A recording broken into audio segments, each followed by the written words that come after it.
Cuentos de amor, de locura y de muerte, de Horacio Quiroga.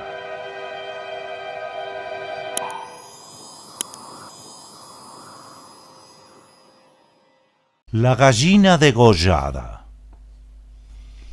Todo el día, sentados en el patio en un banco, estaban los 4 hijos idiotas del matrimonio Mazzini-Ferraz.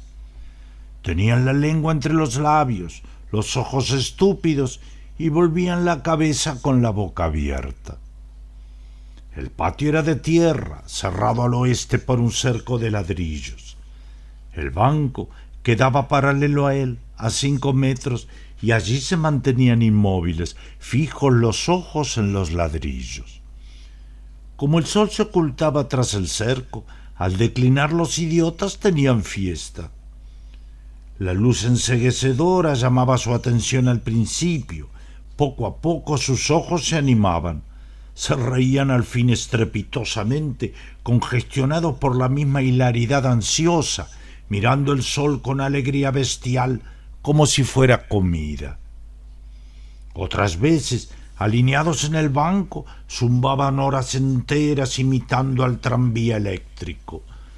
Los ruidos fuertes sacudían a sí mismos su inercia y corrían entonces, mordiéndose la lengua y mugiendo, alrededor del patio.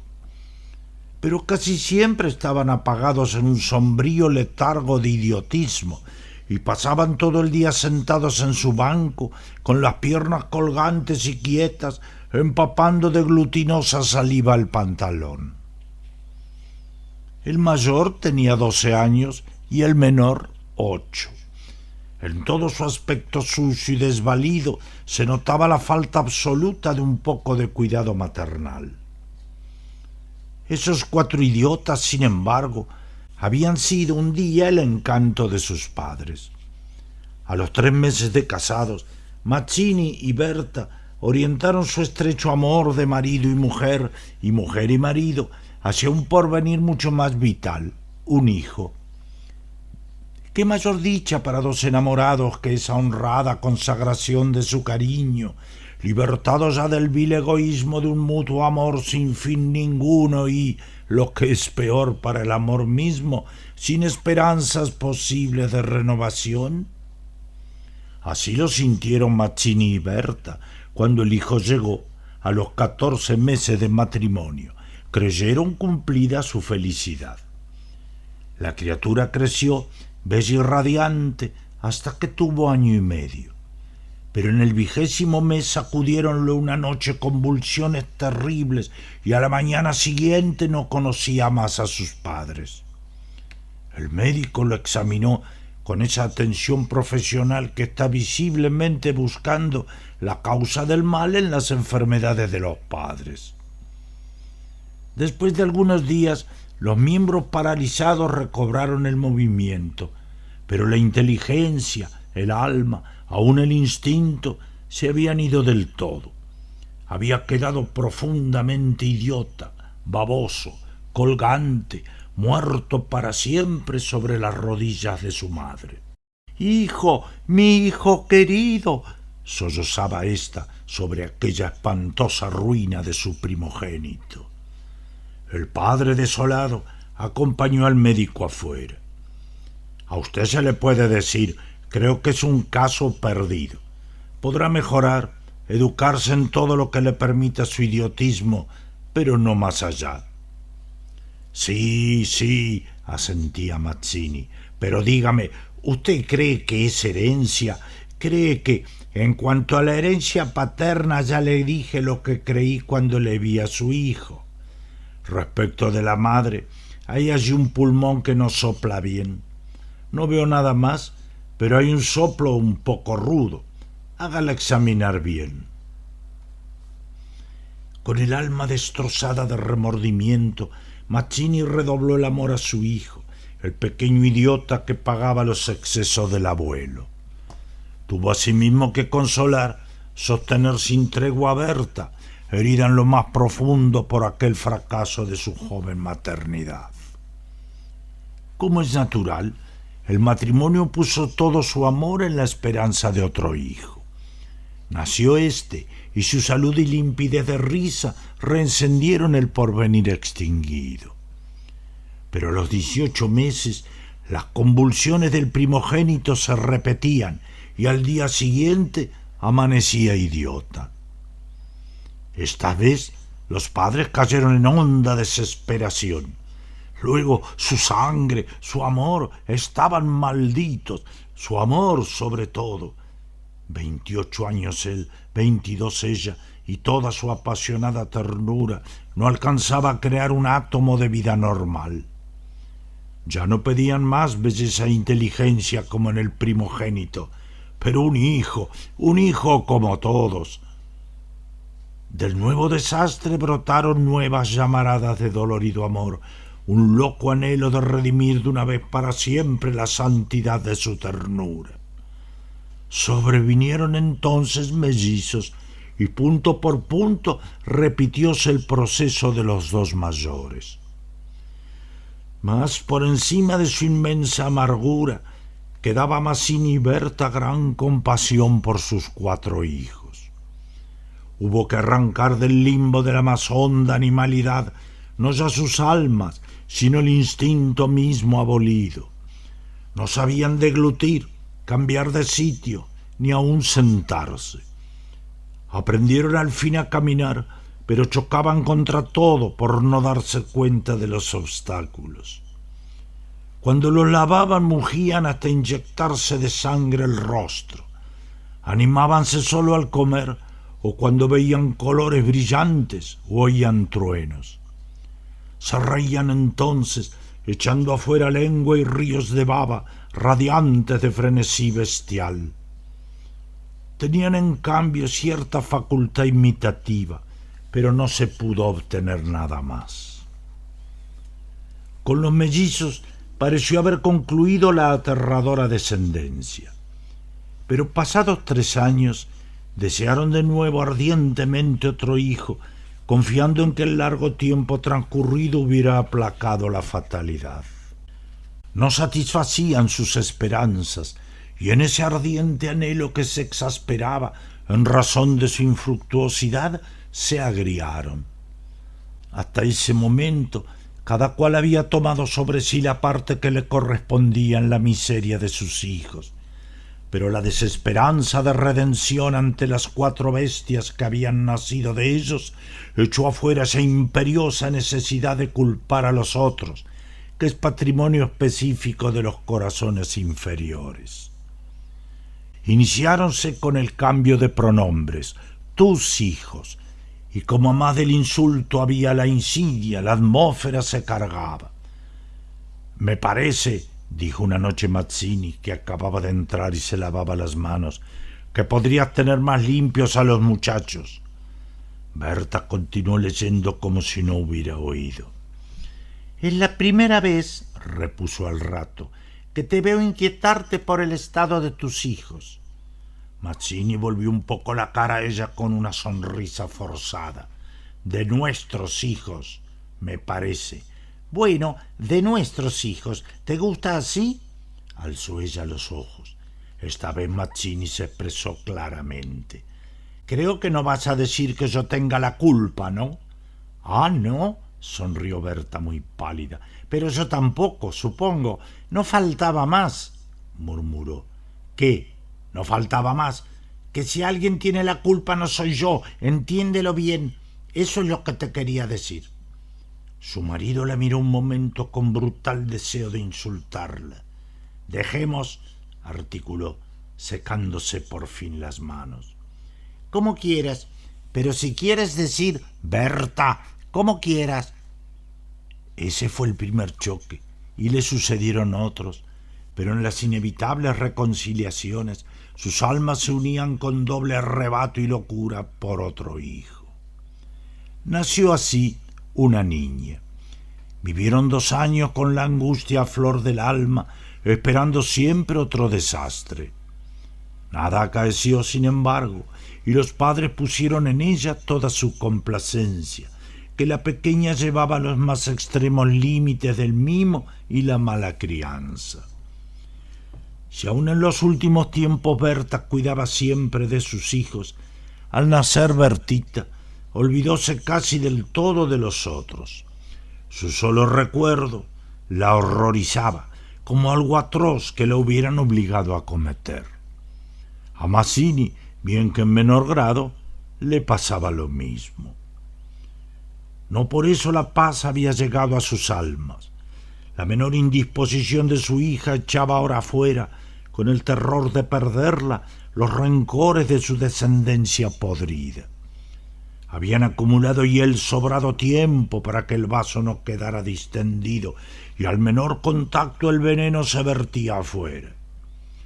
Desde el primer disgusto emponzoñado habíanse perdido el respeto, y si hay algo a que el hombre se siente arrastrado con cruel fruición es cuando ya se comenzó a humillar del todo una persona. Antes se contenían por la mutua falta de éxito. Ahora que éste había llegado, cada cual, atribuyéndolo a sí mismo, sentía mayor la infamia de los 4 engendros que el otro habíale forzado a crear. Con estos sentimientos no hubo ya para los 4 hijos mayores afecto posible.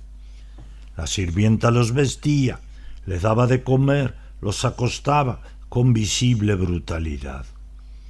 No los lavaban casi nunca.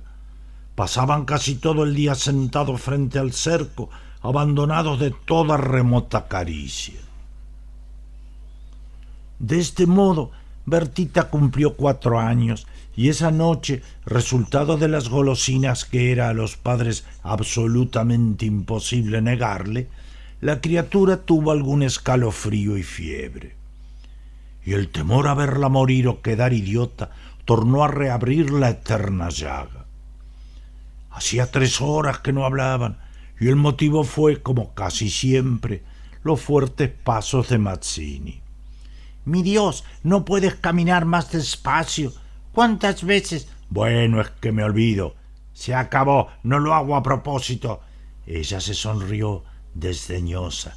«No, no te creo tanto. Ni yo. Jamás te hubiera creído tanto a ti. Tisiquilla». «¿Qué? ¿Qué dijiste?» «Nada. Sí, te oí algo. Mira, no sé lo que dijiste, pero te juro que prefiero cualquier cosa a tener un padre como el que has tenido tú». Mazzini se puso pálido. «Al fin», murmuró con los dientes apretados, «al fin, víbora, has dicho lo que querías». «Sí, víbora, sí, pero yo he tenido padres sanos, oyes, sanos. Mi padre no ha muerto de delirio. Yo hubiera tenido hijos como los de todo el mundo. Esos son hijos tuyos, los 4 son tuyos». Mazzini explotó a su vez. «Víbora tísica, eso es lo que te dije, lo que te quiero decir. Pregúntale al médico quién tiene la mayor culpa de la meningitis de tus hijos, mi padre o tu pulmón picado. Víbora». Continuaron cada vez con mayor violencia, hasta que un gemido de Bertita selló instantáneamente sus bocas. A la 1 de la mañana la ligera indigestión había desaparecido, y como pasa fatalmente con todos los matrimonios jóvenes que se han amado intensamente una vez siquiera, la reconciliación llegó, tanto más efusiva cuanto hirientes fueron los agravios. Amaneció un espléndido día, y mientras Berta se levantaba, escupió sangre. Las emociones y mala noche pasada tenían sin duda gran culpa. Mazzini la retuvo abrazada largo rato, y ella lloró desesperadamente, pero sin que ninguno se atreviera a decir una palabra. A las 10 decidieron salir después de almorzar. Como apenas tenían tiempo, ordenaron a la sirvienta que matara una gallina. El día radiante había arrancado a los idiotas de su banco, de modo que mientras la sirvienta degollaba en la cocina al animal, desangrándolo con parsimonia, Berta había aprendido de su madre este buen modo de conservar la frescura de la carne. Creyó sentir algo como respiración tras ella. Volvióse y vio a los 4 idiotas, con los hombros pegados uno a otro, mirando estupefactos la operación. Rojo, rojo. «Señora, los niños están aquí, en la cocina». Berta llegó. No quería que jamás pisaran allí, y ni aun en esas horas de pleno perdón, olvido y felicidad reconquistada podía evitarse esa horrible visión, porque naturalmente cuanto más intensos eran los raptos de amor a su marido e hija, más irritado era su humor con los monstruos. «¡Que salgan, María! ¡Échelos! ¡Échelos!», le digo. Las 4 pobres bestias, sacudidas, brutalmente empujadas, fueron a dar a su banco. Después de almorzar, salieron todos. La sirvienta fue a Buenos Aires y el matrimonio a pasear por las quintas. Al bajar el sol volvieron, pero Berta quiso saludar un momento a sus vecinas de enfrente. Su hija escapóse enseguida a casa. Entretanto, los idiotas no se habían movido en todo el día de su banco. El sol había traspuesto ya el cerco, comenzaba a hundirse, y ellos continuaban mirando los ladrillos, más inertes que nunca. De pronto, algo se interpuso entre su mirada y el cerco. Su hermana, cansada de 5 horas paternales, quería observar por su cuenta. Detenida al pie del cerco, miraba pensativa la cresta. Quería trepar, eso no ofrecía duda. Al fin decidióse por una silla desfondada, pero faltaba aún. Recurrió entonces a un cajón de querosén y su instinto topográfico hízole colocar vertical el mueble, con lo cual triunfó. Los 4 idiotas, la mirada indiferente, vieron cómo su hermana lograba pacientemente dominar el equilibrio y cómo en puntas de pie apoyaba la garganta sobre la cresta del cerco entre sus manos tirantes. Viéronla mirar a todos lados y buscar apoyo con el pie para alzarse más. Pero la mirada de los idiotas se había animado. Una misma luz insistente estaba fija en sus pupilas. No apartaban los ojos de su hermana, mientras una creciente sensación de gula bestial iba cambiando cada línea de sus rostros. Lentamente avanzaron hacia el cerco. La pequeña, que habiendo logrado calzar el pie, iba ya a montar a horcajadas y a caerse del otro lado, seguramente sintióse cogida de la pierna. Debajo de ella, los 8 ojos clavados en los suyos le dieron miedo. «¡Soltame! ¡Déjame!», gritó sacudiendo la pierna, pero fue atraída. «¡Mamá! ¡Ay, mamá! ¡Mamá! ¡Papá!», lloró imperiosamente. Trató aún de sujetarse del borde, pero sintióse arrancada y cayó. «¡Mamá! No pudo gritar más. Uno de ellos le apretó el cuello, apartando los bucles como si fueran plumas, y los otros la arrastraron de una sola pierna hasta la cocina, donde esa mañana se había desangrado a la gallina, bien sujeta, arrancándole la vida segundo por segundo. Mazzini, en la casa de enfrente, creyó oír la voz de su hija. «Me parece que te llama», le dijo a Berta. Prestaron oído inquietos, pero no oyeron más. Con todo, un momento después se despidieron, y mientras Berta iba a dejar su sombrero, Mazzini avanzó en el patio. «¡Bertita!». Nadie respondió. «¡Bertita!», alzó más la voz, ya alterada. Y el silencio fue tan fúnebre para su corazón siempre aterrado que la espalda se le heló de horrible presentimiento. «¡Mi hija! ¡Mi hija!», corrió ya desesperado hacia el fondo, pero al pasar frente a la cocina vio en el piso un mar de sangre, empujó violentamente la puerta entornada y lanzó un grito de horror. Berta, que ya se había lanzado corriendo a su vez al oír el angustioso llamado del padre, oyó el grito y respondió con otro. Pero al precipitarse en la cocina, Mazzini, lívido como la muerte, se interpuso conteniéndola. «¡No entres! ¡No entres!». Berta alcanzó a ver el piso inundado de sangre. Solo pudo echar sus brazos sobre la cabeza y hundirse a lo largo de él con un ronco suspiro. El almohadón de plumas. Su luna de miel fue un largo escalofrío. Rubia, angelical y tímida, el carácter duro de su marido heló sus soñadas niñerías de novia.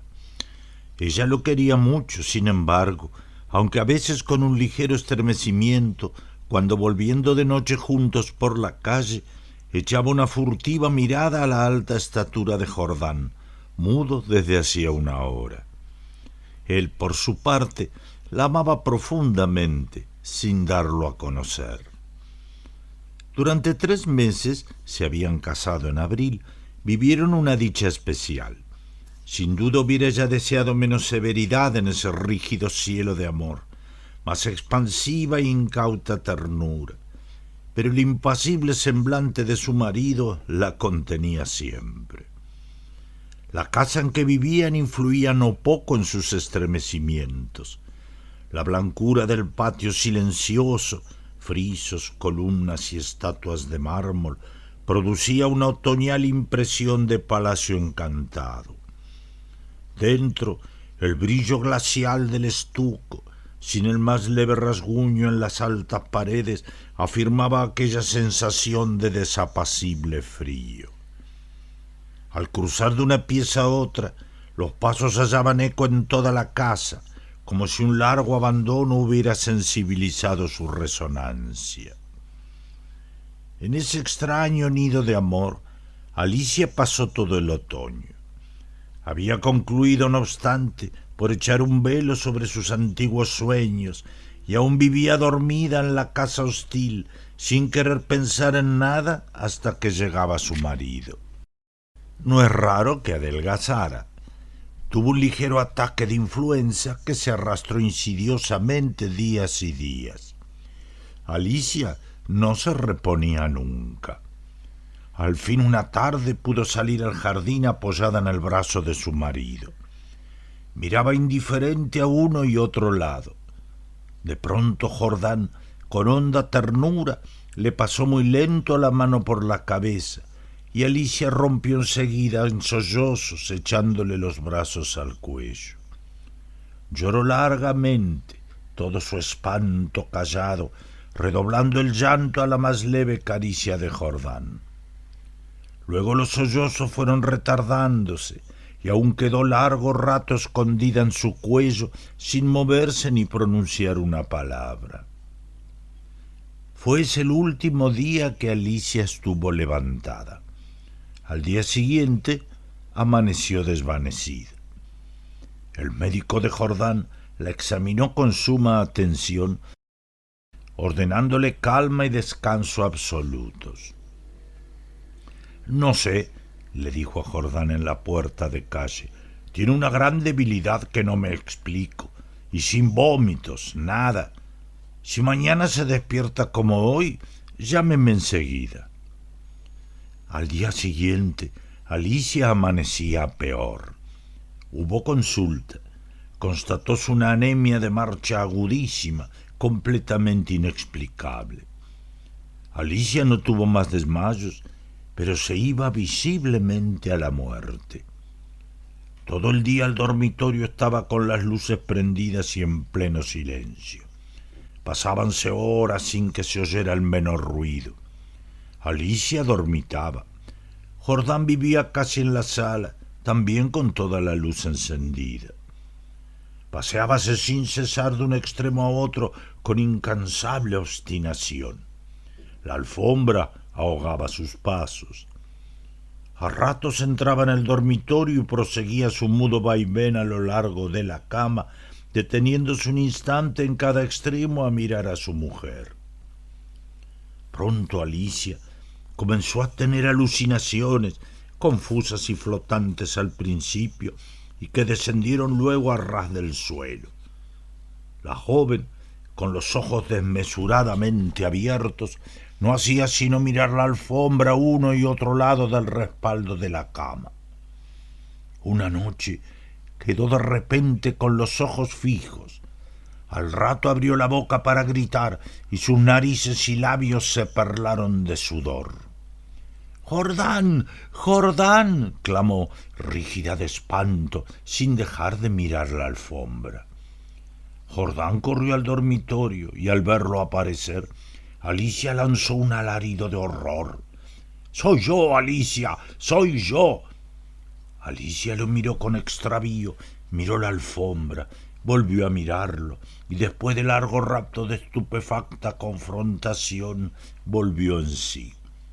Sonrió y tomó entre las suyas la mano de su marido, acariciándola por media hora, temblando.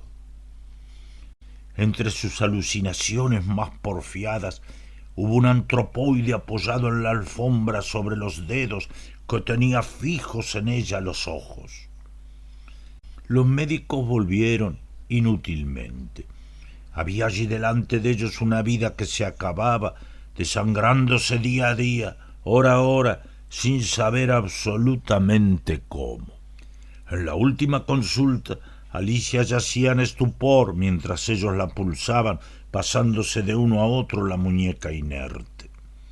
La observaron largo rato en silencio y siguieron al comedor. «Psst», se encogió de hombros desalentado el médico de cabecera. «Es un caso inexplicable. Poco hay que hacer». «Solo eso me faltaba», resopló Jordán, y tamborileó bruscamente sobre la mesa. Alicia fue extinguiéndose en subdelirio de anemia, agravado de tarde, pero que remitía siempre en las primeras horas. Durante el día no avanzaba su enfermedad, pero cada mañana amanecía lívida, en síncope casi. Parecía que únicamente de noche se le fuera la vida en nuevas oleadas de sangre. Tenía siempre al despertar la sensación de estar desplomada en la cama con 1.000.000 de kilos encima. Desde el tercer día, este hundimiento no la abandonó más. Apenas podía mover la cabeza. No quiso que le tocaran la cama, ni aun que le arreglaran el almohadón. Sus terrores crepusculares avanzaban ahora en forma de monstruos que se arrastraban hasta la cama y trepaban dificultosamente por la colcha. Perdió luego el conocimiento. Los 2 días finales deliró sin cesar a media voz. Las luces continuaban fúnebremente encendidas en el dormitorio y la sala. En el silencio agónico de la casa no se oía más que el delirio monótono que salía de la cama y el sordo retumbo de los eternos pasos de Jordán. Alicia murió, por fin. La sirvienta, cuando entró después a deshacer la cama, sola ya, miró un rato extrañada el almohadón. «Señor», llamó a Jordán en voz baja, «en el almohadón hay manchas que parecen de sangre». Jordán se acercó rápidamente y se dobló sobre aquel. Efectivamente, sobre la funda, a ambos lados del hueco que había dejado la cabeza de Alicia, se veían manchitas oscuras. «Parecen picaduras», murmuró la sirvienta después de un rato de inmóvil observación. «Levántelo a la luz», le dijo Jordán. La sirvienta lo levantó, pero enseguida lo dejó caer y se quedó mirando a aquel, lívida y temblando.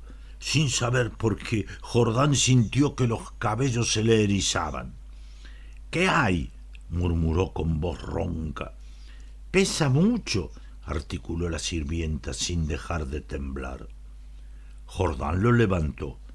Pesaba extraordinariamente. Salieron con él y sobre la mesa del comedor Jordán cortó la funda y envoltura de un tajo. Las plumas superiores volaron y la sirvienta dio un grito de horror con toda la boca abierta, llevándose las manos crispadas a los bandos. Sobre el fondo, entre las plumas, moviendo lentamente las patas velludas, había un animal monstruoso, una bola viviente y viscosa. Estaba tan hinchado que apenas se le pronunciaba la boca. Noche a noche, desde que Alicia había caído en cama, había aplicado sigilosamente su boca, su trompa, mejor dicho, a las sienes de aquella, chupándole la sangre. La picadura era casi imperceptible. La remoción diaria del almohadón sin duda había impedido al principio su desarrollo, pero desde que la joven no pudo moverse, la succión fue vertiginosa. En 5 días, en 5 noches, había el monstruo vaciado a Alicia. Estos parásitos de las aves, diminutos en el medio habitual, llegan a adquirir en ciertas condiciones proporciones enormes. La sangre humana parece serles particularmente favorable y no es raro hallarlos en los almohadones de pluma. La miel silvestre. Tengo en el Salto Oriental 2 primos, hoy hombres ya, que a sus 12 años, y en consecuencia de profundas lecturas de Julio Verne, dieron en la rica empresa de abandonar su casa para ir a vivir al monte. Este queda a 2 leguas de la ciudad. Allí vivirían primitivamente de la caza y la pesca. Cierto es que los 2 muchachos no se habían acordado particularmente de llevar escopetas ni anzuelos, pero de todos modos, el bosque estaba allí, con su libertad como fuente de dicha y sus peligros como encanto. Desgraciadamente, al segundo día fueron hallados por quienes los buscaban. Estaban bastante atónitos todavía, no poco débiles, y con gran asombro de sus hermanos menores, iniciados también en Julio Verne, sabían aún andar en 2 pies y recordaban el habla. La aventura de los 2 Robinsones, sin embargo, fuera acaso más formal a haber tenido como teatro otro bosque menos dominguero. Las escapatorias llevan aquí en Misiones a límites imprevistos, y a ello arrastró a Gabriel Benincasa el orgullo de sus botas de tormenta, sus Stromboot. Benincasa, habiendo concluido sus estudios de contaduría pública, sintió fulminante deseo de conocer la vida de la selva. No fue arrastrado por su temperamento, pues antes bien Benincasa era un muchacho pacífico, gordinflón y de cara rosada, en razón de su excelente salud. En consecuencia, lo suficientemente cuerdo para preferir un té con leche y pastelitos a quién sabe qué fortuita e infernal comida del bosque. Pero así como el soltero, que fue siempre juicioso, cree de su deber, la víspera de sus bodas, despedirse de la vida libre con una noche de orgía en compañía de sus amigos, de igual modo Benincasa quiso honrar su vida aceitada con 2 o 3 choques de vida intensa, y por este motivo remontaba el Paraná hasta un obraje con sus famosas Stromboot. Apenas salido de Corrientes, había calzado sus recias botas, pues los yacaré de la orilla calentaban ya el paisaje. Mas a pesar de ello, el contador público cuidaba mucho de su calzado, evitándole arañazos y sucios contactos. De este modo llegó al obraje de su padrino, y a la hora tuvo éste que contener el desenfado de su ahijado. —¿A dónde vas ahora? —le había preguntado sorprendido. —Al monte, quiero recorrerlo un poco —repuso Benincasa, que acababa de colgarse el Winchester al hombro. —Pero infeliz, no vas a poder dar ni un paso. Sigue la picada si quieres, o mejor, deja esa arma y mañana te haré acompañar por un peón. Benincasa renunció a su paseo.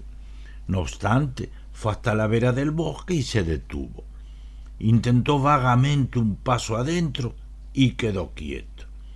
Metióse las manos en los bolsillos y miró detenidamente aquella inextricable maraña, silbando débilmente aires truncos. Después de observar de nuevo el bosque a uno y otro lado, retornó bastante desilusionado.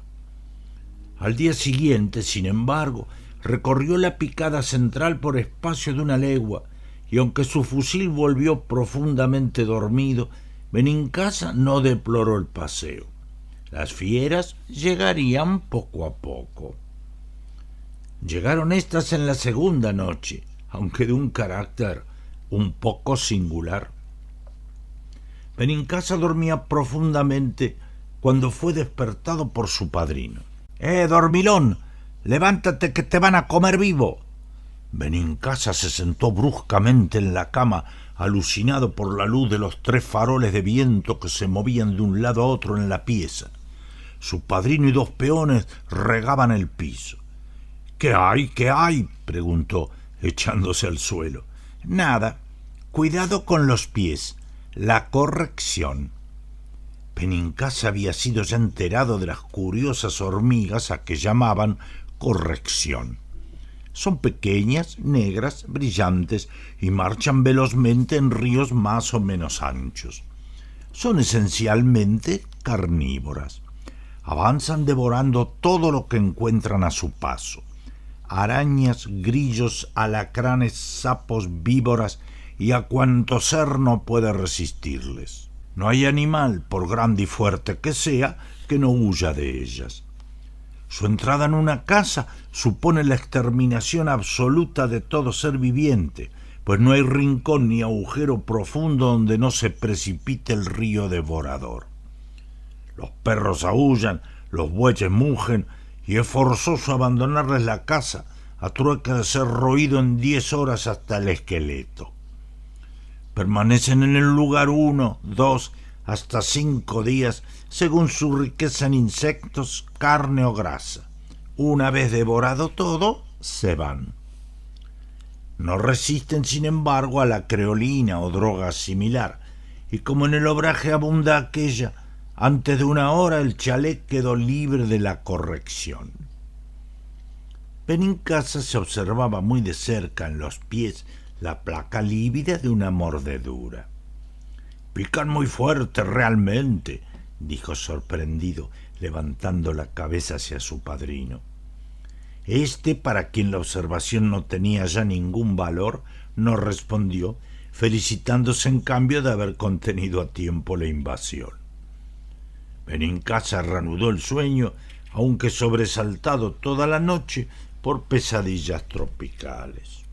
Al día siguiente se fue al monte, esta vez con un machete, pues había concluido por comprender que tal utensilio le sería en el monte mucho más útil que el fusil. Cierto es que su pulso no era maravilloso, y su acierto mucho menos, pero de todos modos lograba trozar las ramas, azotarse la cara y cortarse las botas, todo en uno. El monte crepuscular y silencioso lo cansó pronto. Dábale la impresión, exacta por lo demás, de un escenario visto de día. De la bullente vida tropical no hay a esa hora más que el teatro helado. Ni un animal, ni un pájaro, ni un ruido casi. Benincasa volvía cuando un sordo zumbido le llamó la atención. A 10 metros de él, en un tronco hueco, diminutas abejas auroleaban la entrada del agujero. Se acercó con cautela y vio en el fondo de la abertura 10 o 12 bolas oscuras del tamaño de un huevo. «Esto es miel», se dijo el contador público con íntima gula. «Deben ser bolsitas de cera llenas de miel». Pero entre él, Benincasa, y las bolsitas estaban las abejas. Después de un momento de descanso, pensó en el fuego. Levantaría una buena humareda. La suerte quiso que mientras el ladrón acercaba cautelosamente la hojarasca húmeda, 4 o 5 abejas se posaran en su mano sin picarlo. Benincasa cogió una enseguida y oprimiéndole el abdomen constató que no tenía aguijón. Su saliva, ya liviana, se clarificó en melífica abundancia. Maravillosos y buenos animalitos. En un instante el contador desprendió las bolsitas de cera y, alejándose un buen trecho para escapar al pegajoso contacto de las abejas, se sentó en un raigón. De las 12 bolas, 7 contenían polen, pero las restantes estaban llenas de miel. Una miel oscura, de sombría transparencia, que Benincasa paladeó golosamente. Sabía distintamente a algo. ¿A qué? El contador no pudo precisarlo. ¿Acaso a resina de frutales o de eucalipto? Y por igual motivo tenía la densa miel un vago dejo áspero. Más que perfume, en cambio. Benincasa, una vez bien seguro de que solo 5 bolsitas le serían útiles, comenzó.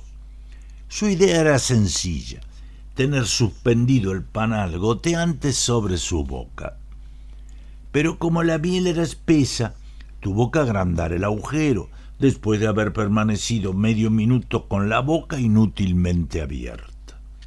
Entonces la miel asomó, adelgazándose en pesado hilo hasta la lengua del contador.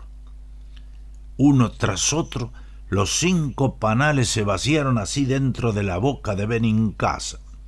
Fue inútil que éste prolongara la suspensión y mucho más que repasara los globos exhaustos. Tuvo que resignarse. Entretanto, la sostenida posición de la cabeza en alto lo había mareado un poco. Pesado de miel, quieto y los ojos bien abiertos, Benincasa consideró de nuevo el monte crepuscular. Los árboles y el suelo tomaban postura por demás oblicuas y su cabeza acompañaba el vaivén del paisaje. «Qué curioso mareo», pensó el contador, «y lo peor es...».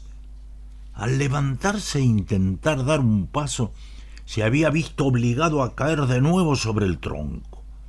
Sentía su cuerpo de plomo, sobre todo las piernas, como si estuvieran inmensamente hinchadas, y los pies y las manos le hormigueaban. «Es muy raro, muy raro, muy raro», se repitió estúpidamente Benincasa, sin escudriñar, sin embargo, el motivo de esa rareza. «Como si tuviera hormigas». «La corrección», concluyó. Y de pronto la respiración se le cortó en seco de espanto. «Debe ser la miel. Es venenosa. Estoy envenenado». Y a un segundo esfuerzo para incorporarse se le erizó el cabello de terror. No había podido ni aún moverse. Ahora la sensación de plomo y el hormigueo subían hasta la cintura. Durante un rato el horror de morir allí, miserablemente solo, lejos de su madre y sus amigos, le cohibió todo medio de defensa. «Voy a morir ahora. De aquí a un rato me voy a morir. Ya no puedo mover la mano». En su pánico constató, sin embargo, que no tenía fiebre ni ardor de garganta, y el corazón y pulmones conservaban su ritmo normal. Su angustia cambió de forma. «Estoy paralítico. Es la parálisis, y no me van a encontrar». Pero una invencible somnolencia comenzaba a apoderarse de él, dejándole íntegras sus facultades a la par que el mareo se aceleraba. Creyó así notar que el suelo oscilante se volvía negro y se agitaba vertiginosamente. Otra vez subió a su memoria el recuerdo de la corrección, y en su pensamiento se fijó como una suprema angustia la posibilidad de que eso negro que invadía el suelo... Tuvo un fuerzas para arrancarse ese último espanto y de pronto lanzó un grito, un verdadero alarido en que la voz del hombre recobra la tonalidad del niño aterrado. Por sus piernas trepaba un precipitado río de hormigas negras. Alrededor de él, la corrección devoradora oscurecía el suelo, y el contador sintió, por bajo del calzoncillo, el río de hormigas carnívoras que subían.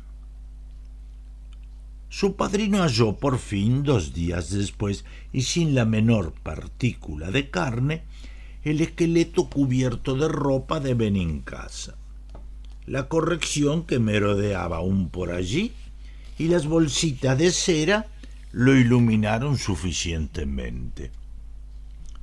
No es común que la miel silvestre tenga esas propiedades narcóticas o paralizantes, pero se las halla. Las flores con igual carácter abundan en el trópico, y ya el sabor de la miel denuncia en la mayoría de los casos su condición. Tal el dejo a resina de eucalipto que creyó sentir Benincasa. A la deriva. El hombre pisó algo blanduzco y enseguida sintió la mordedura en el pie. Saltó adelante y al volverse con un juramento vio una yararacuzú que, arrollada sobre sí misma, esperaba otro ataque. El hombre echó una veloz ojeada a su pie, donde 2 gotitas de sangre engrosaban dificultosamente, y sacó el machete de la cintura. La víbora vio la amenaza y hundió más la cabeza en el centro mismo de su espiral. Pero el machete cayó del lomo, dislocándole las vértebras. El hombre se bajó hasta la mordedura, quitó las gotitas de sangre y durante un instante contempló. Un dolor agudo nacía de los 2 puntitos violeta y comenzaba a invadir todo el pie. Apresuradamente se ligó el tobillo con su pañuelo y siguió por la picada hacia su rancho. El dolor en el pie aumentaba, con sensación de tirante abultamiento, y de pronto el hombre sintió 2 o 3 fulgurantes puntadas que como relámpagos habían irradiado desde la herida hasta la mitad de la pantorrilla. Movía la pierna con dificultad. Una metálica sequedad de garganta, seguida de sed quemante, le arrancó un nuevo juramento. Llegó por fin al rancho y se echó de brazos sobre la rueda de un trapiche. Los 2 puntitos violetas desaparecían ahora en la monstruosa hinchazón del pie entero. La piel parecía adelgazada y a punto de ceder de tensa. El hombre quiso llamar a su mujer y la voz se quebró en un ronco arrastre de garganta reseca. La sed lo devoraba. ¡Dorotea!, alcanzó a lanzar en un estertor. ¡Dame caña! Su mujer corrió con un vaso lleno que el hombre sorbió en 3 tragos, pero no había sentido gusto alguno. «Te pedí caña, no agua», rugió de nuevo. «Dame caña». «Pero es caña, Paulino», protestó la mujer espantada. «No, me diste agua. Quiero caña, te digo». La mujer corrió otra vez, volviendo con la dama Juana.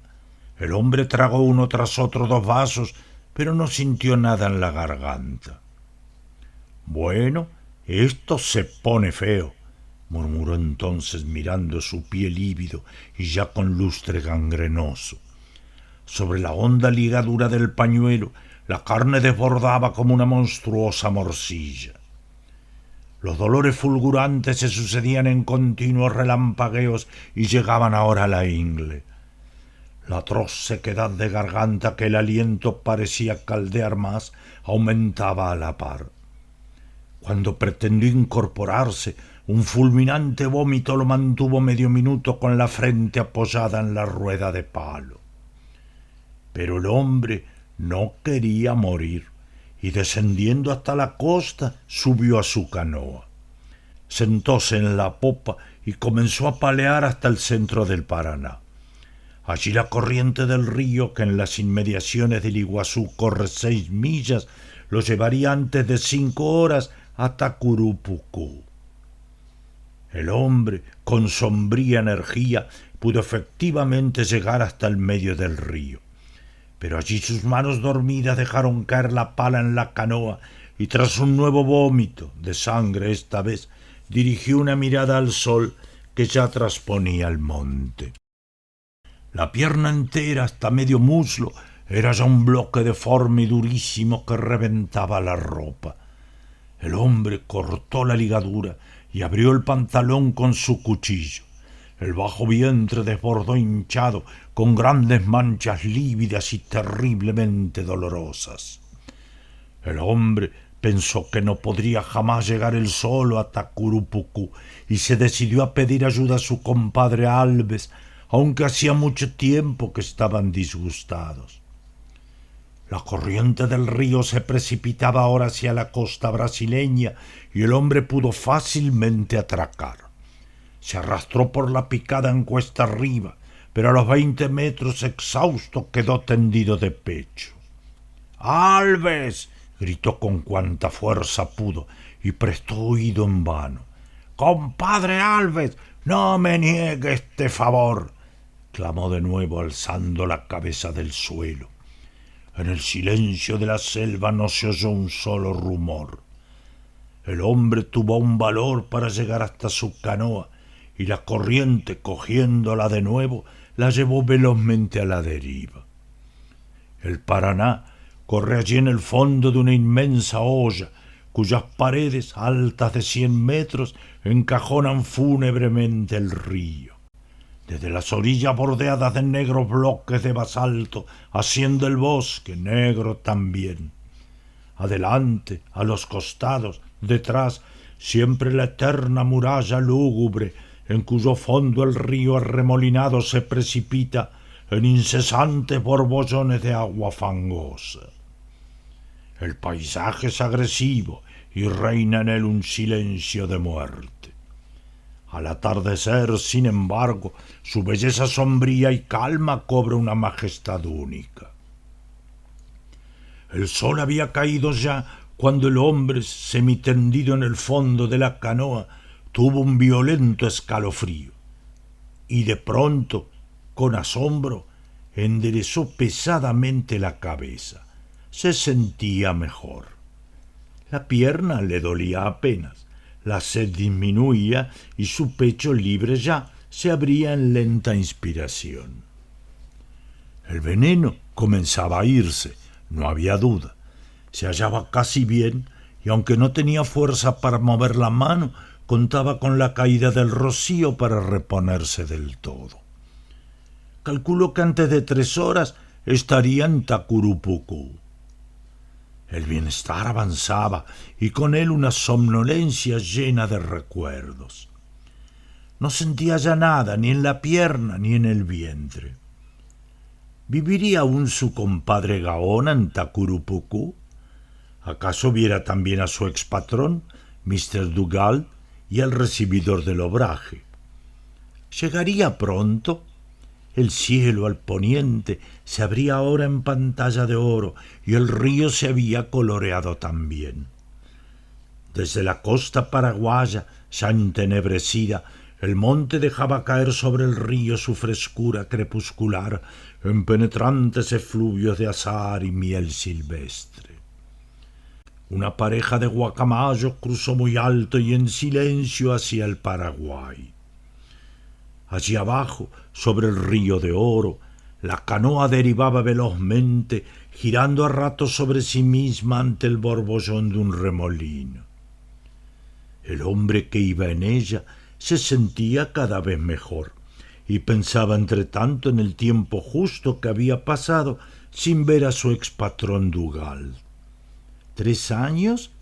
Tal vez no tanto. 2 años y 9 meses. ¿Acaso?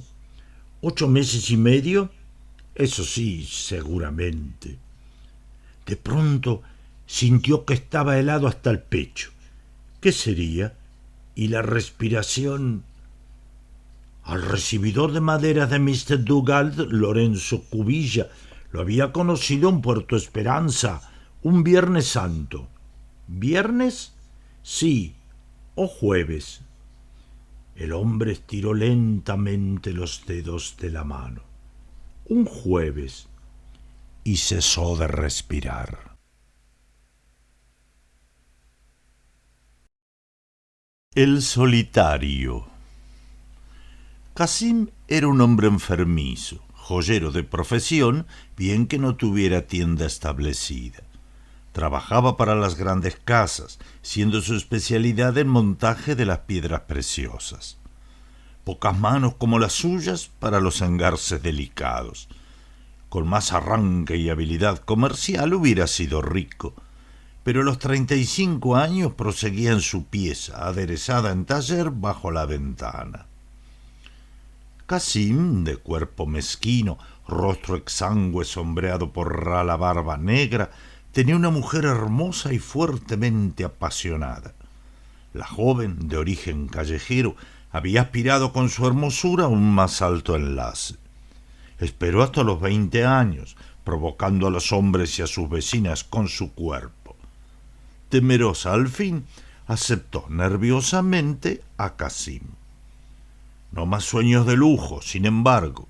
Su marido, hábil, artista aún, carecía completamente de carácter para hacer una fortuna, por lo cual, mientras el joyero trabajaba doblado sobre sus pinzas, ella, de codos, sostenía sobre su marido una lenta y pesada mirada, para arrancarse luego bruscamente y seguir con la vista tras los vidrios al transeúnte de posición que podía haber sido su marido.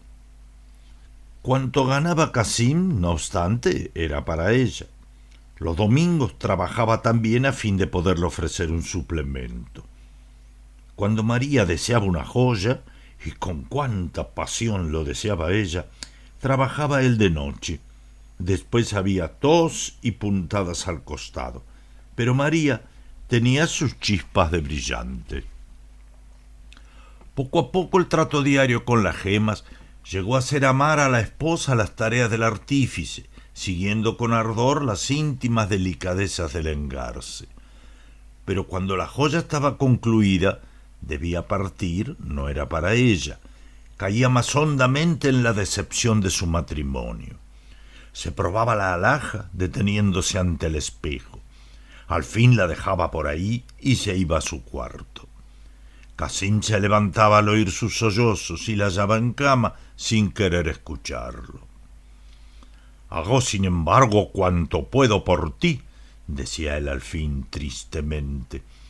Los sollozos subían con esto y el joyero se reinstalaba lentamente en su banco. Estas cosas se repitieron, tanto que Casim no se levantaba ya a consolarla. ¿Consolarla? ¿De qué? Lo cual no obstaba para que Casim prolongara más sus veladas a fin de un mayor suplemento. Era un hombre indeciso, irresoluto y callado. Las miradas de su mujer se detenían ahora con más pesada fijeza sobre aquella muda tranquilidad. «¿Y eres un hombre, tú?», murmuraba. Casim, sobre sus engarces, no cesaba de mover los dedos. «No eres feliz conmigo, María», expresaba al rato. «¿Feliz? ¿Y tienes el valor de decirlo? ¿Quién puede ser feliz contigo? Ni la última de las mujeres, pobre diablo», concluía con risa nerviosa, yéndose. Casim trabajaba esa noche hasta las 3 de la mañana y su mujer tenía luego nuevas chispas que ella consideraba un instante con los labios apretados. «Sí, no es una diadema sorprendente. ¿Cuándo la hiciste?» «Desde el martes», mirábala él con descolorida ternura. «Mientras dormías, de noche». «Oh, podías haberte acostado. Inmensos los brillantes», porque su pasión eran las voluminosas piedras que Casim montaba. Seguía el trabajo con loca hambre de que concluyera de una vez, y apenas aderezaba la alhaja, corría con ella al espejo. Luego, un ataque de sollozos. «Todos, cualquier marido, el último, haría un sacrificio para halagar a su mujer. Y tú, ni un miserable vestido que ponerme tengo».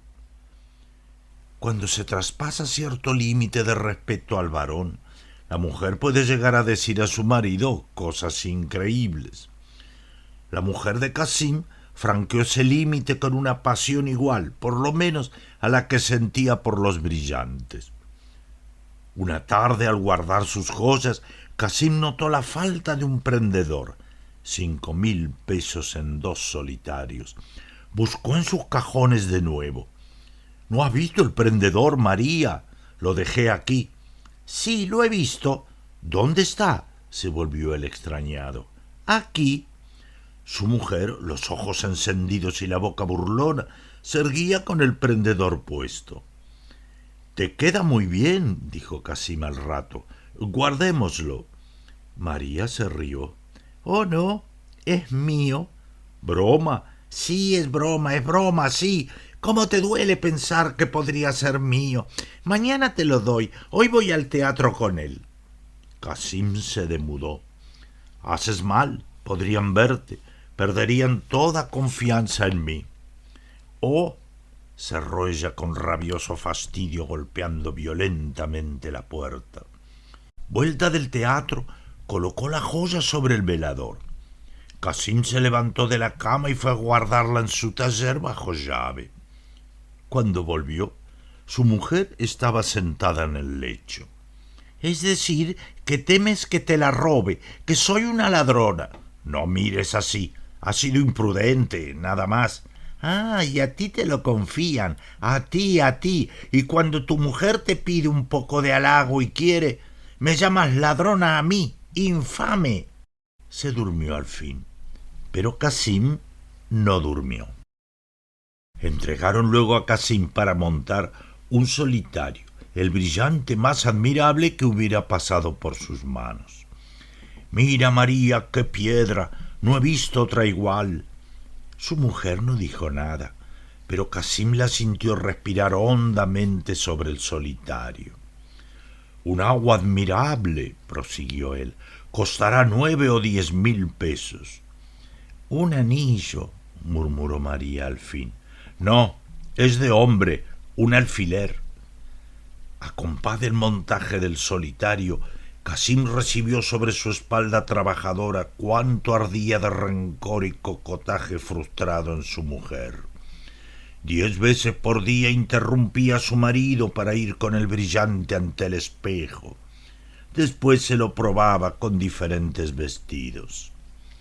Si quieres hacerlo después, se atrevió Cassim un día, es un trabajo urgente. Esperó respuesta en vano. Su mujer abría el balcón. María, te pueden ver. Toma, ahí está tu piedra. El solitario, violentamente arrancado del cuello, rodó por el piso. Cassim, lívido, lo recogió examinándolo y alzó luego desde el suelo la mirada a su mujer. Y bueno, ¿por qué me miras así? ¿Se hizo algo tu piedra? No, repuso Cassim, y reanudó enseguida su tarea, aunque las manos le temblaban hasta dar lástima. Tuvo que levantarse al fin a ver a su mujer en el dormitorio en plena crisis de nervios. Su cabellera se había soltado y los ojos le salían de las órbitas. «¡Dame el brillante!», clamó. «¡Dámelo! ¡Nos escaparemos! ¡Para mí! ¡Dámelo, dámelo!». «María», tartamudeó Cassim tratando de desasirse. «¡Ah!», rugió su mujer enloquecida. «Tú eres el ladrón miserable. Me has robado mi vida. ¡Ladrón, ladrón! Y creías que no me iba a desquitar. ¡Cornudo! Ajá, mírame. No se te ha ocurrido nunca, ¿eh? ¡Ah!». Y se llevó las 2 manos a la garganta ahogada. Pero cuando Cassim se iba, saltó de la cama y cayó de pecho, alcanzando a cogerlo de un botín. «No importa, el brillante, dámelo, no quiero más que eso, es mío, Cassim, miserable». Cassim le ayudó a levantarse, lívido. «Estás enferma, María, después hablaremos. Acuéstate». «¡Mi brillante!». «Bueno, veremos si es posible. Acuéstate». «Dámelo». La crisis de nervios retornó. Cassim volvió a trabajar en su solitario. Como sus manos tenían una seguridad matemática, faltaban pocas horas ya para concluirlo. María se levantó a comer y Cassim tuvo la solicitud de siempre con ella. Al final de la cena, su mujer lo miró de frente. Es mentira, Kasim, le dijo. Oh, repuso Kasim sonriendo, no es nada. Te juro que es mentira, Kasim, insistió ella. Kasim sonrió de nuevo, tocándole con torpe caricia la mano, y se levantó a proseguir su tarea. Su mujer, con las mejillas entre las manos, lo siguió con la vista. Y no me dice más que eso, murmuró, y con una honda náusea por aquello pegajoso, fofo e inerte que era su marido, se fue a su cuarto. No durmió bien, despertó tarde ya y vio luz en el taller. Su marido continuaba trabajando. Una hora después, Kasim oyó un alarido. ¡Dámelo! Sí, es para ti, falta poco, María, repuso presuroso, levantándose, pero su mujer, tras ese grito de pesadilla, dormía de nuevo. A las 2 de la madrugada, Kasim pudo dar por terminada su tarea. El brillante resplandecía firme y varonil en su engarce. Con paso silencioso fue al dormitorio y encendió la veladora. María dormía de espaldas en la blancura helada de su pecho y su camisón. Fue al taller y volvió de nuevo. Contempló un rato el seno casi descubierto y con una descolorida sonrisa apartó un poco más el camisón desprendido. Su mujer no lo sintió. No había mucha luz. El rostro de Kasim adquirió de pronto una dureza de piedra y, suspendiendo un instante la joya a flor del seno desnudo, hundió, firme y perpendicular como un clavo, el alfiler entero en el corazón de su mujer. Hubo una brusca abertura de ojos seguida de una lenta caída de párpados. Los dedos se arquearon y nada más. La joya, sacudida por la convulsión del ganglio herido, tembló un instante desequilibrada. Kasim esperó un momento, y cuando el solitario quedó por fin perfectamente inmóvil, se retiró, cerrando tras de sí la puerta sin hacer ruido. La insolación. El cachorro Owl salió por la puerta y atravesó el patio con paso recto y perezoso. Se detuvo en la linde del pasto, estiró al monte, entrecerrando los ojos, la nariz vibrátil, y se sentó tranquilo. Veía la monótona llanura del Chaco, con sus alternativas de campo y monte, monte y campo, sin más color que el crema del pasto y el negro del monte. Este cerraba el horizonte a 200 metros por 3 lados de la chacra. Hacia el oeste, el campo se ensanchaba y extendía en Abra, pero que la ineludible línea sombría enmarcaba a lo lejos. A esa hora temprana, el confín, ofuscante de luz a mediodía, adquiría reposada nitidez. No había una nube ni un soplo de viento. Bajo la calma del cielo plateado, el campo emanaba tónica frescura que traía al alma pensativa, ante la certeza de otro día de seca, melancolías de mejor compensado trabajo. Milk, el padre del cachorro, cruzó a su vez el patio y se sentó al lado de aquel con perezoso quejido de bienestar. Ambos permanecían inmóviles, pues aún no había moscas. Old, que miraba hacía rato la vera del monte, observó: «La mañana es fresca». Milk siguió la mirada del cachorro y quedó con la vista fija, parpadeando distraído. Después de un rato dijo: «En aquel árbol hay 2 halcones». Volvieron la vista indiferente a un buey que pasaba y continuaron mirando por costumbre las cosas. Entretanto, el oriente comenzaba a empurpurarse en abanico y el horizonte había perdido ya su matinal precisión. Milk cruzó las patas delanteras y al hacerlo sintió leve dolor. Miró sus dedos sin moverse, decidiéndose por fin a olfatearlos. El día anterior se había sacado un pique y en recuerdo de lo que había sufrido lamió extensamente el dedo enfermo. «No podía caminar», exclamó en conclusión. Old no comprendió a qué se refería. Milk agregó: «Hay muchos piques». Esta vez el cachorro comprendió y repuso por su cuenta después de largo rato: «Hay muchos piques». Uno y otro callaron de nuevo, convencidos. El sol salió y en el primer baño de su luz las pavas del monte lanzaron al aire puro el tumultuoso trompeteo de su charanga. Los perros, dorados al sol oblicuo, entornaron los ojos, dulcificando su molicie en beato pestañeo. Poco a poco la pareja aumentó con la llegada de los otros compañeros. Dick, el taciturno preferido, Prince, cuyo labio superior partido por una cuatí dejaba ver los dientes, e Isondú, de nombre indígena. Los 5 fox terriers, tendidos y beatos de bienestar, durmieron. Al cabo de una hora irguieron la cabeza.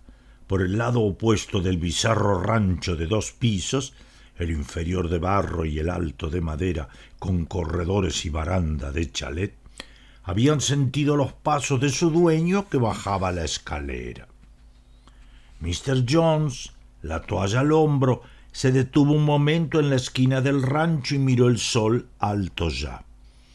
Tenía aún la mirada muerta y el labio pendiente tras su solitaria velada de whisky, más prolongada que las habituales. Mientras se lavaba, los perros se acercaron y le olfatearon las botas, meneando con pereza el rabo. Como las fieras amaestradas, los perros conocen el menor indicio de borrachera en su amo. Alejáronse con lentitud a echarse de nuevo al sol, pero el calor creciente los hizo presto a abandonar aquel por la sombra de los corredores.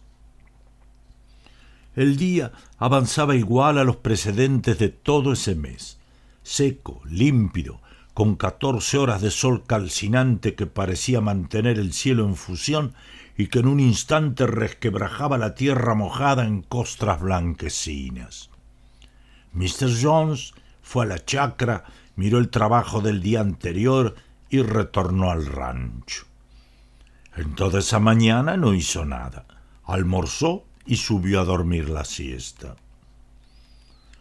Los peones volvieron a las 2 a la carpición, no obstante la hora de fuego, pues los yuyos no dejaban el algodonal. Tras ello fueron los perros, muy amigos del cultivo desde el invierno pasado, cuando aprendieron a disputar a los halcones los gusanos blancos que levantaba el arado.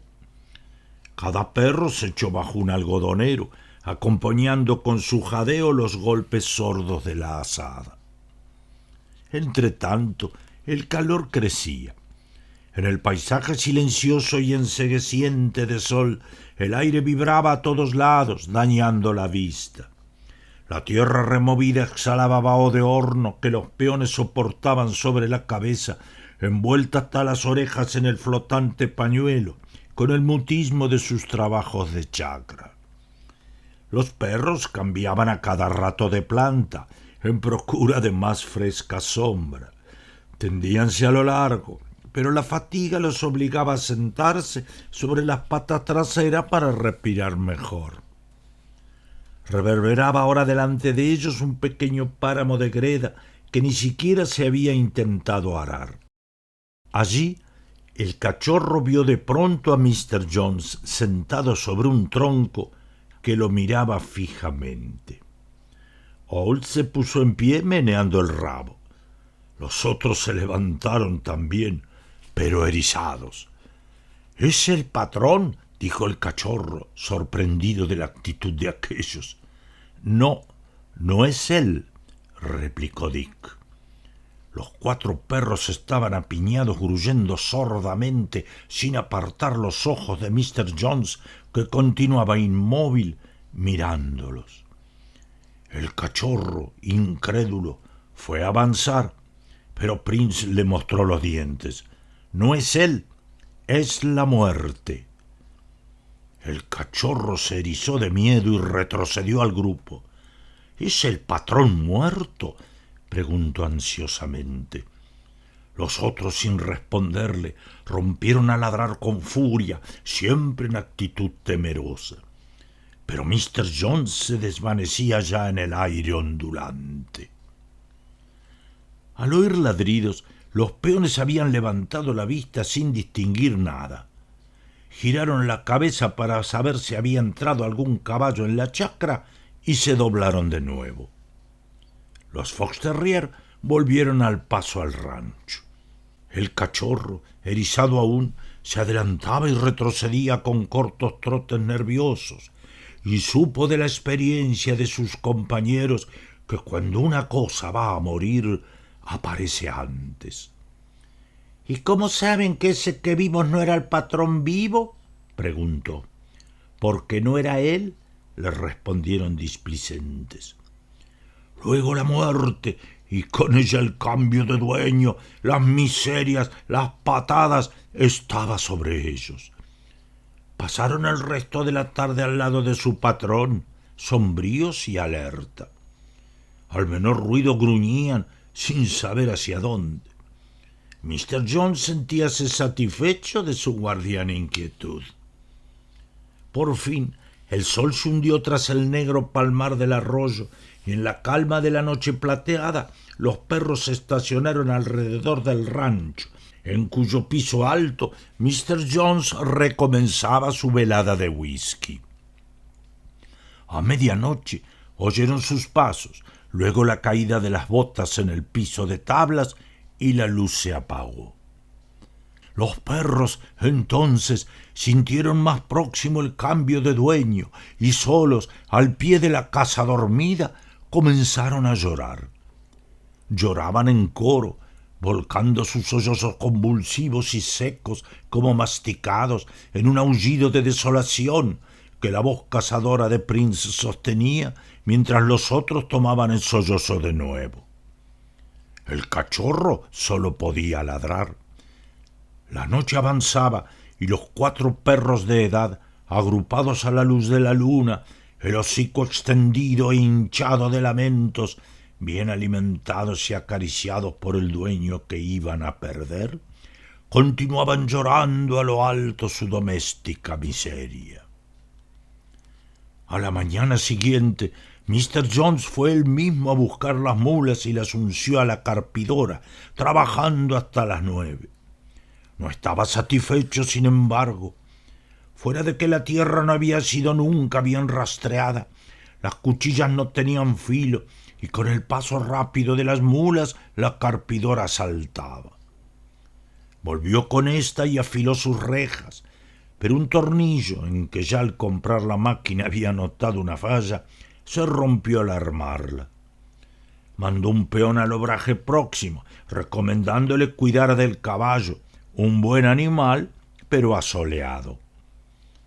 Alzó la cabeza al sol fundente de mediodía e insistió en que no galopara ni un momento.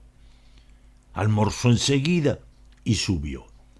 Los perros, que en la mañana no habían dejado un segundo a su patrón, se quedaron en los corredores. La siesta pesaba, agobiada de luz y silencio. Todo el contorno estaba brumoso por los quemazones. Alrededor del rancho, la tierra blanquizca del patio deslumbraba por el sol a plomo, parecía deformarse en trémulo hervor que adormecía los ojos parpadeantes de los fox terriers. —¿No ha parecido más? —dijo Milk. Old, al oír aparecido, levantó vivamente las orejas. Incitado por la evocación, el cachorro se puso en pie y ladró, buscando a qué. Al rato cayó, entregándose con sus compañeros a su defensiva cacería de moscas. —No vino más —agregó Isondú. —Había una lagartija bajo el raigón —recordó por primera vez Prince. Una gallina, el pico abierto y las alas apartadas del cuerpo, cruzó el patio incandescente con su pesado trote de calor. Prince la siguió perezosamente con la vista y saltó de golpe. —¡Viene otra vez! gritó. Por el norte del patio avanzaba solo el caballo en que había ido el peón. Los perros se arquearon sobre las patas, ladrando con furia a la muerte que se acercaba. El caballo caminaba con la cabeza baja, aparentemente indeciso sobre el rumbo que debía seguir. Al pasar frente al rancho, dio unos cuantos pasos en dirección al pozo y se desvaneció progresivamente en la cruda luz. Mr. Jones bajó. No tenía sueño. Disponíase a proseguir el montaje de la carpidora cuando vio llegar inesperadamente al peón a caballo. A pesar de su orden, tenía que haber galopado para volver a esa hora. Apenas libre y concluida su misión, el pobre caballo, en cuyos ijares era imposible contar los latidos, tembló agachando la cabeza y cayó de costado.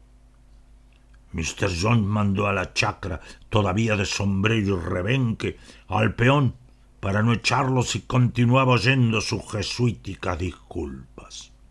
Pero los perros estaban contentos. La muerte, que buscaba a su patrón, se había conformado con el caballo. Sentíanse alegres, libres de preocupación, y en consecuencia disponíanse a ir a la chacra tras el peón, cuando oyeron a Mr. Jones que le gritaba, lejos ya, pidiéndole el tornillo. No había tornillo, el almacén estaba cerrado, el encargado dormía, etc. Mr. Jones, sin replicar, descolgó su casco y salió él mismo en busca del utensilio. Resistía el sol como un peón y el paseo era maravilloso contra su mal humor. Los perros salieron con él, pero se detuvieron a la sombra del primer algarrobo. Hacía demasiado calor. Desde allí, firmes en las patas, el ceño contraído y atento, veían alejarse a su patrón. Al fin el temor a la soledad pudo más, y con agobiado trote siguieron tras él. Mr. Jones obtuvo su tornillo y volvió. Para acortar distancia, desde luego, evitando la polvorienta curva del camino, marchó en línea recta a su chacra. Llegó al riacho y se internó en el pajonal, el diluviano pajonal del Saladito, que ha crecido, secado y retoñado desde que hay paja en el mundo sin conocer fuego. Las matas, arqueadas en bóveda a la altura del picho, se entrelazan en bloques macizos. La tarea de cruzarlo, seria ya con día fresco, era muy dura a esa hora. Mr. Jones lo atravesó, sin embargo, braceando entre la paja restallante y polvorienta por el barro que dejaban las crecientes, ahogado de fatiga y acres vaos de nitratos. Salió por fin y se detuvo en la linde, pero era imposible permanecer quieto bajo ese sol y ese cansancio. Marchó de nuevo. Al calor quemante que crecía sin cesar desde 3 días atrás, agregábase ahora el sofocamiento del tiempo descompuesto. El cielo estaba blanco y no se sentía un soplo de viento. El aire faltaba, con angustia cardíaca que no permitía concluir la respiración.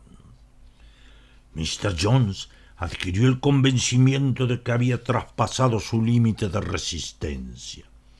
Desde hacía rato le golpeaba en los oídos el latido de las carótidas.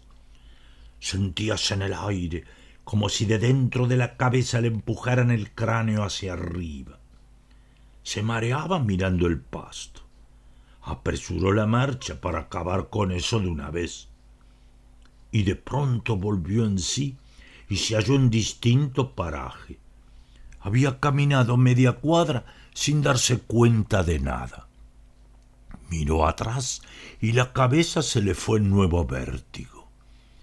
Entretanto, los perros seguían tras él, trotando con toda la lengua de fuera. A veces, asfixiados, deteníanse en la sombra de un espartillo, se sentaban precipitando su jadeo para volver enseguida al tormento del sol. Al fin, como la casa estaba ya próxima, apuraron el trote. Fue en ese momento cuando Old, que iba adelante, vio tras el alambrado de la chacra a Mr. Jones, vestido de blanco, que caminaba hacia ellos. El cachorro, con súbito recuerdo, volvió la cabeza a su patrón y confrontó. «¡La muerte! ¡La muerte!», aulló. Los otros lo habían visto también y ladraban erizados. Vieron que Mr. Jones atravesaba el alambrado y por un instante creyeron que se iba a equivocar.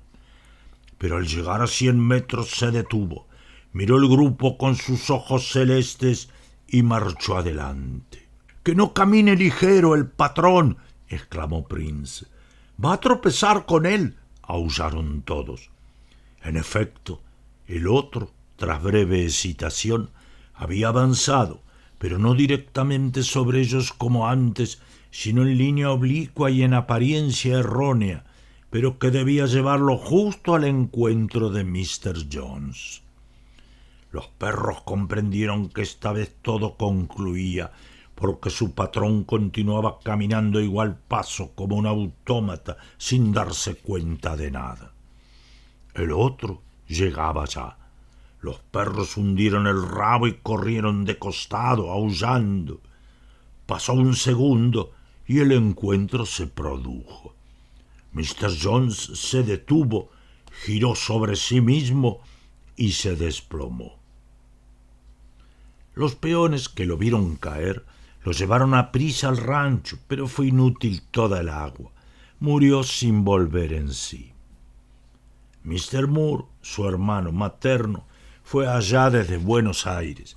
Estuvo 1 hora en la chacra y en 4 días liquidó todo, volviéndose enseguida al sur. Los indios se repartieron los perros, que vivieron en adelante, flacos y sarnosos, e iban todas las noches con hambriento sigilo a robar espigas de maíz en las chacras ajenas. Los buques suicidantes. Resulta que hay pocas cosas más terribles que encontrar en el mar un buque abandonado.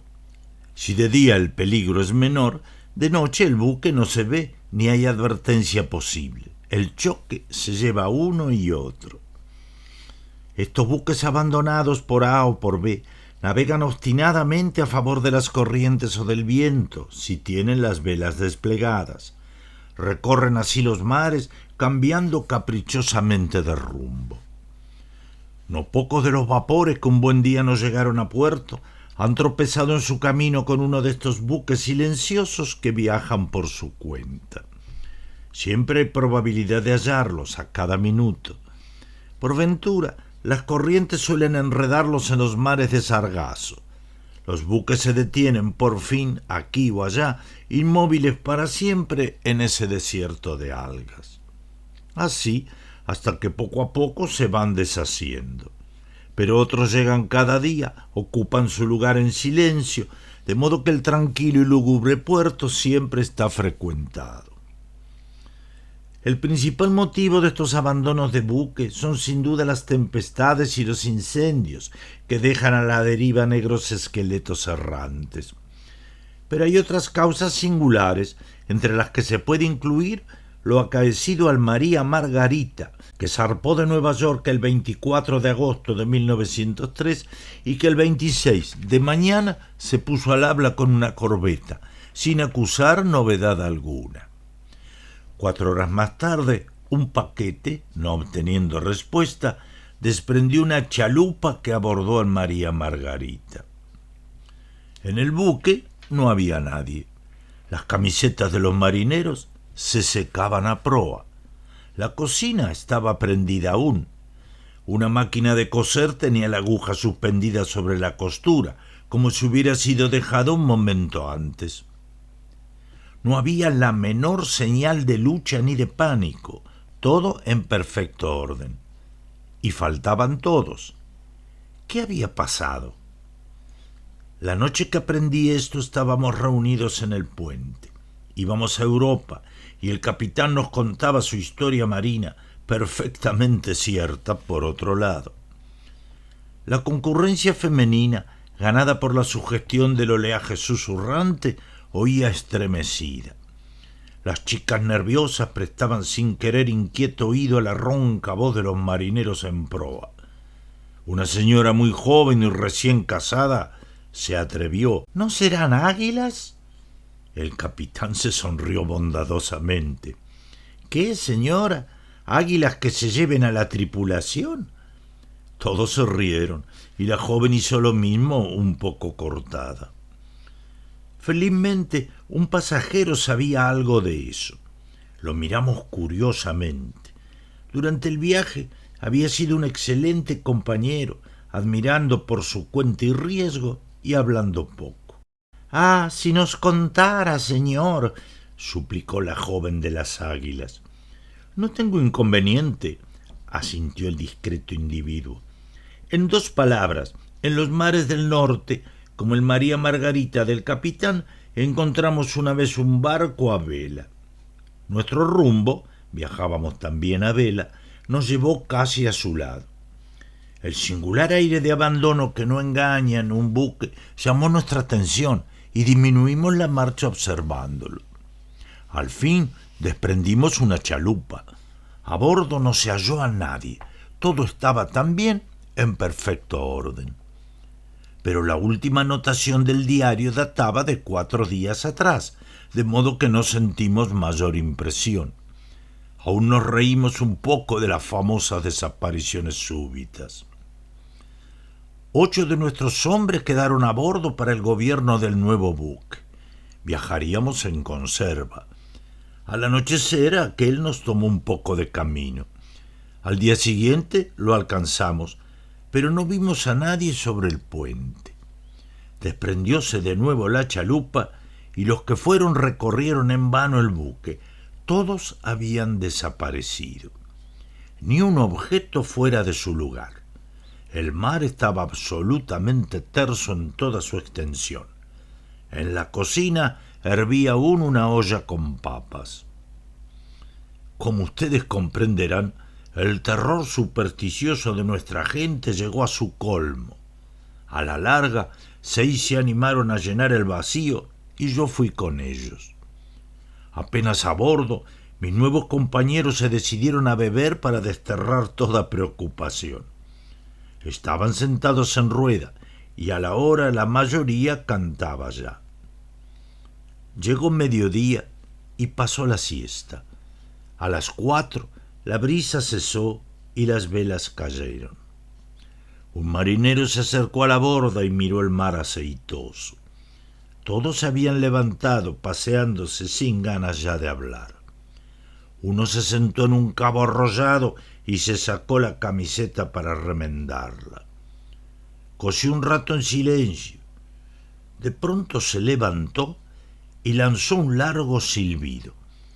Sus compañeros se volvieron. Él los miró vagamente, sorprendido también, y se sentó de nuevo. Un momento después dejó la camiseta en el rollo, avanzó a la borda y se tiró al agua. Al sentir ruido, los otros dieron vuelta la cabeza con el ceño ligeramente fruncido, pero enseguida parecieron olvidarse del incidente, volviendo a la apatía común. Al rato, otro se desperezó, restregándose los ojos caminando, y se tiró al agua. Pasó media hora, el sol iba cayendo. Sentí de pronto que me tocaban en el hombro. «¿Qué hora es?» «Las 5», respondí. El viejo marinero que me había hecho la pregunta me miró desconfiado, con las manos en los bolsillos. Miró largo rato mi pantalón distraído. Al fin se tiró al agua. Los 3 que quedaban se acercaron rápidamente y observaron el remolino. Se sentaron en la borda, silbando despacio, con la vista perdida a lo lejos. Uno se bajó y se tendió en el puente, cansado. Los otros desaparecieron uno tras otro. A las 6, el último de todos se levantó, se compuso la ropa, apartóse el pelo de la frente, caminó con sueño aún y se tiró al agua. Entonces quedé solo, mirando como un idiota al mar desierto. Todos, sin saber lo que hacían, se habían arrojado al mar, envueltos en el sonambulismo moroso que flotaba en el buque. Cuando uno se tiraba al agua, los otros se volvían momentáneamente preocupados, como si recordaran algo para olvidarse enseguida. Así habían desaparecido todos, y supongo que lo mismo los del día anterior, y los otros, y los demás buques. Eso es todo. Nos quedamos mirando al raro hombre con explicable curiosidad. —¿Y usted no sintió nada? —le preguntó mi vecino de camarote. —Sí, un gran desgano y obstinación de las mismas ideas, pero nada más. No sé por qué no sentí nada más. Presumo que el motivo es este. En vez de agotarme en una defensa angustiosa y a toda costa contra lo que sentía, como deben de haber hecho todos, y aun los marineros sin darse cuenta, acepté sencillamente esa muerte hipnótica como si estuviese anulado ya. Algo semejante ha pasado sin duda a los centinelas de aquella guardia célebre, que noche a noche se ahorcaban. Como el comentario era bastante complicado, nadie respondió. Poco después el narrador se retiraba a su camarote. El capitán lo siguió un rato de reojo. —Farsante —murmuró. —Al contrario —dijo un pasajero enfermo que iba a morir a su tierra—, si fuera farsante no habría dejado de pensar en eso y se hubiera tirado también al agua. Fin de Cuentos de amor, de locura y de muerte, de Horacio Quiroga, leído por Horacio Lanzi.